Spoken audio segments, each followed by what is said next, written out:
Hello guys, എല്ലാവർക്കും പുതിയൊരു public exam റിവ്യൂയിലേക്ക് സ്വാഗതം. അപ്പോൾ എങ്ങനെ ഉണ്ടായിരുന്നു എല്ലാവർക്കും ലാംഗ്വേജ് എക്സാംസ്? ഞാൻ മലയാളമാണ്, അപ്പോൾ മലയാളത്തിൻ്റെ റിവ്യൂ ആയിരിക്കും ഞാൻ അവിടെ പറയുന്നുണ്ടാവുക.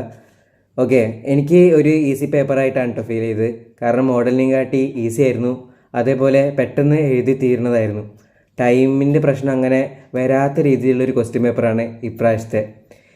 അതിൻ്റെ കാരണമുണ്ട്, അത് ഞാൻ പറയാം. അപ്പോൾ നേരിട്ട് നമുക്ക് ക്വസ്റ്റ്യൻ പേപ്പറിലേക്ക് കടക്കാം. ഇതാണ് നമ്മുടെ ക്വസ്റ്റ്യൻ പേപ്പർ. ഞാൻ ഇംഗ്ലീഷിൻ്റെ ക്വസ്റ്റ്യൻ പേപ്പർ കണ്ടപ്പോൾ വിചാരിച്ചു അതുമാത്രമായിരിക്കും കുറച്ച് ക്വാളിറ്റി കുറവും അതേപോലെ ഇത്തിരി കൺജസ്റ്റഡ് ആയിട്ടുള്ളത്. മലയാളം കണ്ടപ്പോൾ അതിൻ്റെ കാര്യത്തിൽ തൃപ്തിയായി. കാരണം മലയാളം അതിനെക്കാട്ടി കൺജസ്റ്റഡ് ആയിട്ടാണ് ഉണ്ടായിരുന്നത്. നമുക്കറിയാം നമ്മുടെ മോഡൽ എക്സാമും അതേപോലെ ക്രിസ്മസ് എക്സാമൊക്കെ അതിൻ്റെ ക്വസ്റ്റ്യൻ പേപ്പറൊക്കെ നമുക്ക് കുറേ ഇങ്ങനെ മറിക്കാനുണ്ടാവും.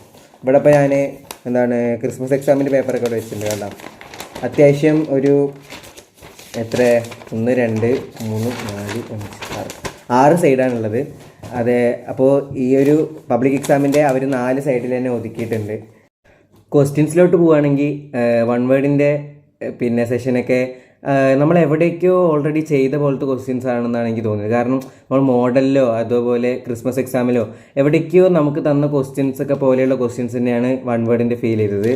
ആദ്യത്തെ ക്വസ്റ്റ്യൻ, സന്ദർശനം എന്ന കവിതയിൽ പ്രണയത്തിൻ്റെ മനോഹാരിത ആവിഷ്കരിക്കുന്ന 2 പ്രയോഗങ്ങൾ കണ്ടെത്തുക. ഇതൊക്കെ നമുക്ക് ക്രിസ്മസിൻ്റെയൊക്കെ വന്നിട്ടുണ്ട് തോന്നുന്നു. അത് പൊൻചെമ്പകം പൂത്ത കരൾ എയും, പിന്നെ സി കനകമൈലാഞ്ചി നീരിൽ തുടുത്ത വിരൽ.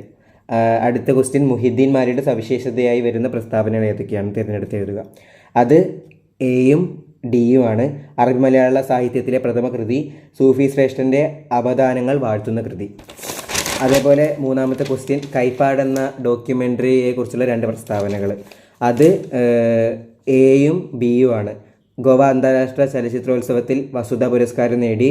അതേപോലെ പാരിസ്ഥിതിക പ്രാധാന്യമുള്ള കൈപ്പാട് നിലങ്ങളെ പരിചയപ്പെടുത്തുന്നു.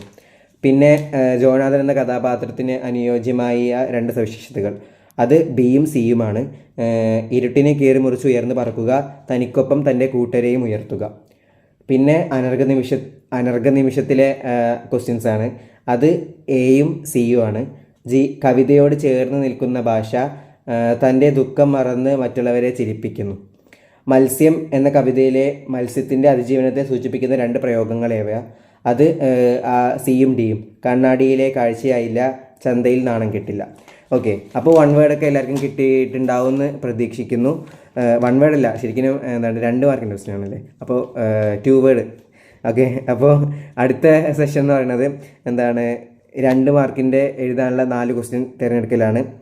അപ്പോൾ അത് 7ാമത്തെ ക്വസ്റ്റ്യൻ നോക്കുകയാണെങ്കിൽ, സുഖം ഒരു മാരക ലഹരിയാണെന്ന് തങ്കം നായർക്ക് തോന്നാൻ കാരണം എന്താണ്? അത് ആ ഒരു ദേവി ബഹൻ ആ ഒരു വീണ കുട്ടീനെ ഒക്കെ പോയി ചേർത്ത് പിടിക്കുമ്പോൾ ആ ഒരു സമരമൊക്കെ അവിടെ നടക്കുമ്പോൾ തനിക്ക് അതിനൊന്നും പങ്കെടുക്കാൻ പറ്റുന്നില്ലല്ലോ. താൻ അവിടെ ആ ഒരു ബാൽക്കണിയിൽ ഇരുന്നതൊക്കെ കാണില്ല, ആ ഒരു കുറ്റബോധത്തിലാണ്. അങ്ങനെയൊക്കെ അതുമായിട്ട് ബന്ധപ്പെട്ട ആശയം എഴുതിയാൽ കിട്ടും കേട്ടോ. പിന്നെ അരുളുള്ളവനാണ് ജീവി എന്ന വരിയുടെ ആശയം എഴുതുക. അത് ആ ഒരു അനുകമ്പ എന്നുള്ള ഒരു പാഠഭാഗം ശ്രീനാരായണ ഗുരുവിൻ്റെ, അതിൻ്റെ എന്തെങ്കിലും ഒരു കാര്യം എഴുതിയാൽ മതി. പിന്നെ ജനപ്രിയ സിനിമകളുടെ നാടകീയതയ്ക്കുള്ള അടിസ്ഥാനം എന്താണ് എന്ന് ചോദിച്ചിട്ടുണ്ട്. അതാ ഒരു മിത്തിക്കൽ സ്വഭാവം, പിന്നെ അതേപോലെ വാണിജ്യത്തിന് വേണ്ടിയിട്ടുള്ളതാണ്. വാസനാവികൃതി എന്ന കൃതിയിൽ ഹാസ്യാത്മകമായി അനുഭവപ്പെട്ട ഒരു സന്ദർഭം എഴുതുക. അത് ഏതെങ്കിലും ഒരു സന്ദർഭം എഴുതിയാൽ മതി. അത് കള്ളൻ തൻ്റെ ആ മോതിരം തന്നെ ആ ഒരു പോലീസിൻ്റെ പോക്കറ്റിലിട്ട് എന്നിട്ട് വീണ്ടും അതിന് തന്നെ കേസ് കൊടുക്കണ്ടല്ലോ, അതൊരു സന്ദർഭമായിട്ട് എഴുതുക. പിന്നെ ആ ഒരു സിനിമാ നടി ആ ഒരു ടൗണിൽ വന്നപ്പോൾ ഈ പോലീസ് ഇങ്ങനെ അന്തം വിട്ട് നോക്കിക്കണ്ടല്ലോ, അതൊക്കെയാണ് ഞാൻ എഴുതിയത്. പിന്നെ കണ്ടിക്കൻ ചേലയെക്കുറിച്ച് നന്ദഗോപരോട് പറയുമ്പോൾ കൃഷ്ണൻ്റെ മനസ്സിൽ തെളിഞ്ഞ ബാലികാര സ്മരണ. 11ാമത്തെ ക്വസ്റ്റ്യൻ എനിക്ക് അങ്ങനെ മനസ്സിലായിട്ടില്ല. അപ്പോൾ 4 എഴുതിയാൽ മതി എന്നുള്ളതുകൊണ്ട് ഞാൻ 7 മുതൽ 10 വരെയുള്ള ആ 4 ക്വസ്റ്റ്യനാണ് എഴുതിയത്. ഇനി അടുത്ത 4 മാർക്കിൻ്റെ 6 ക്വസ്റ്റ്യൻ എഴുതുന്ന സെഷൻ. ഓക്കെ, അതിൽ മത്സ്യം എന്ന കവിതയിൽ മത്സ്യം എന്ന പദം സൃഷ്ടിക്കുന്ന ആശയതലങ്ങൾ ഏതെല്ലാം? അത് പറയുന്നത് മത്സ്യം എന്ന് പറയുന്നത് ഒരു ചെറുത്തുനിൽപ്പിൻ്റെ പ്രതീകമായിട്ടാണ് കവിതയിലുള്ളത്. പിന്നെ പാർശ്വവൽക്കരിക്കപ്പെടുന്ന ജനവിഭാഗങ്ങൾ അങ്ങനെയൊക്കെ പറഞ്ഞ് എഴുതിയാൽ അതിന് മാർക്ക് കിട്ടും.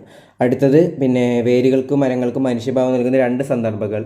അത് എനിക്ക് കുറച്ച് ഞാൻ ഇത്തിരിയൊക്കെ ആലോചിക്കേണ്ടി വന്നു. അത് മണ്ണിനെ ആലിംഗനം ചെയ്യുന്നു.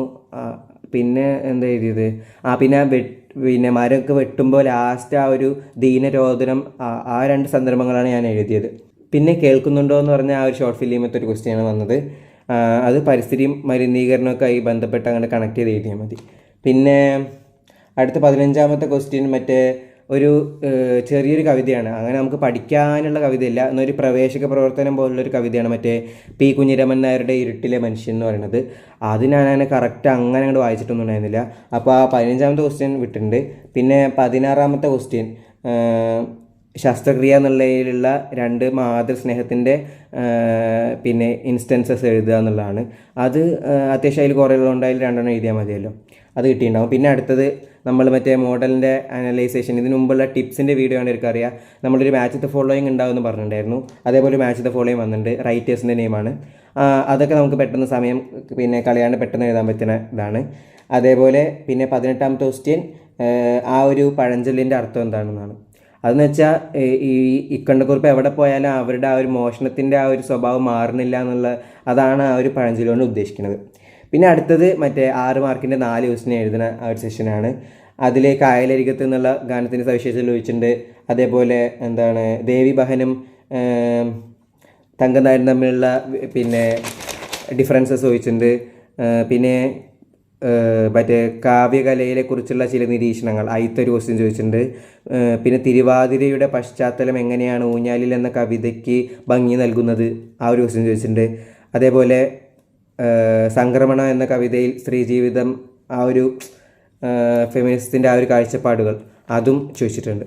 അപ്പോൾ അത് ആ ഒരു സെക്ഷനിൽ ചോദിച്ചൊക്കെ അത്യാവശ്യം എഴുതാൻ പറ്റുന്ന റിപ്പീറ്റഡ് ആയിട്ടുള്ള PYQ ഒക്കെ നമ്മളെവിടെ കണ്ട പോലെ ഉള്ള ക്വസ്റ്റ്യൻസ് തന്നെയായിരുന്നു. ഞാൻ ഇന്ന് രാവിലെ എണീറ്റിട്ട് മെയിനായിട്ട് ചെയ്തത് ഏതോ ഒരു വർഷത്തെ PYQ നോക്കി. പക്ഷേ എനിക്ക് ഈ ക്വസ്റ്റ്യൻ പേപ്പർ കണ്ടപ്പോൾ ആ ഒരു വർഷത്തെ PYQ തന്നെ പല ക്വസ്റ്റ്യൻ ഇതിൽ റിപ്പീറ്റ് ചെയ്ത പോലെ തോന്നിയിട്ടുണ്ടായിരുന്നു. പിന്നെ ഞാൻ ചെയ്തതെന്ന് പറഞ്ഞത് ക്രിസ്മസ് എക്സാമിന് ഞാൻ എഴുതിയ ആൻസർ ഷീറ്റ് വായിച്ചു നോക്കലായിരുന്നു. കാരണം ആ ഒരു സമയങ്ങളൊക്കെ നമ്മൾ എപ്പോഴും ക്ലാസ്സിലേക്ക് പോകുന്നതുകൊണ്ട് ടീച്ചർമാർ ക്ലാസ്സിൽ നിന്ന് പറയുന്ന ആ ഒരു കണ്ടൻറ്റ് നമ്മുടെ മനസ്സിൽ ഉണ്ടാവും. അതേപോലെ അത്യാവശ്യം നമ്മൾ ക്രിസ്മസ് എക്സാമിലേക്ക് നല്ല പ്രിപ്പയർഡ് ആയിട്ടായിരുന്നു മലയാളത്തിനൊക്കെ പോയിട്ടുണ്ടായിരുന്നു. അപ്പോൾ ഈ ക്രിസ്മസ് എക്സാമിൻ്റെ ക്വസ്റ്റ്യൻ ആൻസർ ഷീറ്റ് വായിച്ചത് എനിക്ക് അത്യാവശ്യം നല്ല ഉപകാരമുള്ളതായി തോന്നി. കാരണം ഈ 8 മാർക്കിൻ്റെ സെഷൻ എന്ന് പറയുന്നത് മറ്റേ ബൈസൈക്കിൾ തീവ്സിൽ ആ ഒരു എസ്സേ ക്വസ്റ്റ്യനാണ് വന്നത്. അതുതന്നെയായിരുന്നു ക്രിസ്മസ് എക്സാമിന് ഞാൻ അത് തന്നെയാണ് എഴുതിയത്. അപ്പോൾ അത് വായിച്ചത് അത്യാവശ്യം പെട്ടെന്ന് എഴുതി തീരാനുള്ളൊരു ഇതായി, പിന്നെ അതിന് ഹെൽപ്ഫുള്ളായി മാറി. പിന്നെ നമ്മൾ വിചാരിച്ച പോലെ തന്നെ ആ ഒരു പാസേജിൽ നിന്ന് 3 ക്വസ്റ്റ്യൻ എടുത്തെഴുതുന്ന ആ ഒരു 2 മാർക്കിൻ്റെ വെച്ചിട്ടുള്ള അതും വന്നിട്ടുണ്ടായിരുന്നു ഇപ്രാവശ്യം. പക്ഷേ അതിൻ്റെ ആൻസറൊക്കെ എഴുതി തരുമ്പോൾ ഏകദേശം ആ പാസേജ് മുഴുവൻ തന്നെ ആൻസർ ഷീറ്റിലുള്ള പോലെ ഉണ്ടായിരുന്നു.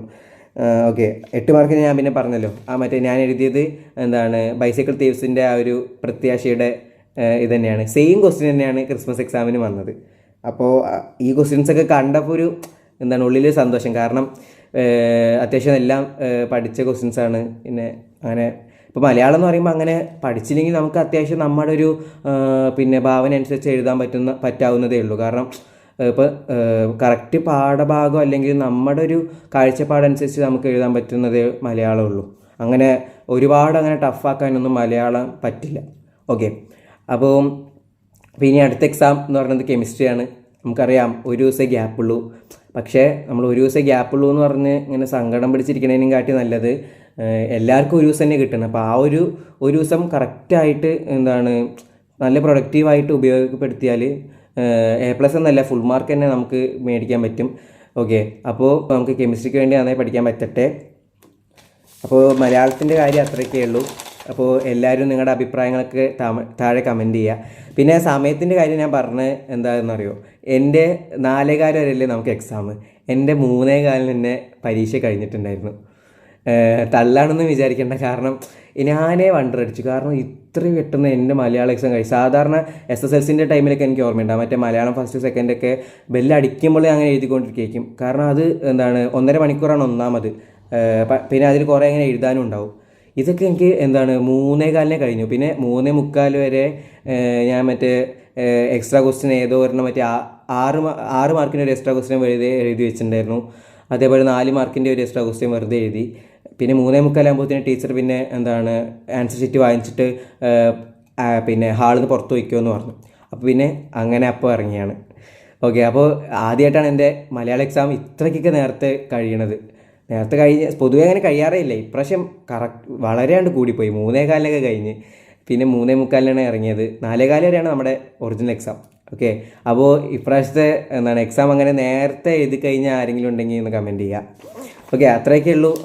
ഇനി കൂടുതൽ ഈ ഒരു ക്വസ്റ്റ്യൻ പേപ്പറിനെ പോസ്റ്റ്മോർട്ടം ചെയ്യാണ്ട് നേരെ കെമിസ്ട്രി എക്സാമിന് പ്രിപ്പറേഷന് തുടങ്ങാമെന്നാണ് പറയാനുള്ളത്. ഓക്കെ, അപ്പോൾ അടുത്ത വീഡിയോയിൽ കാണുന്നവരെ ബൈ.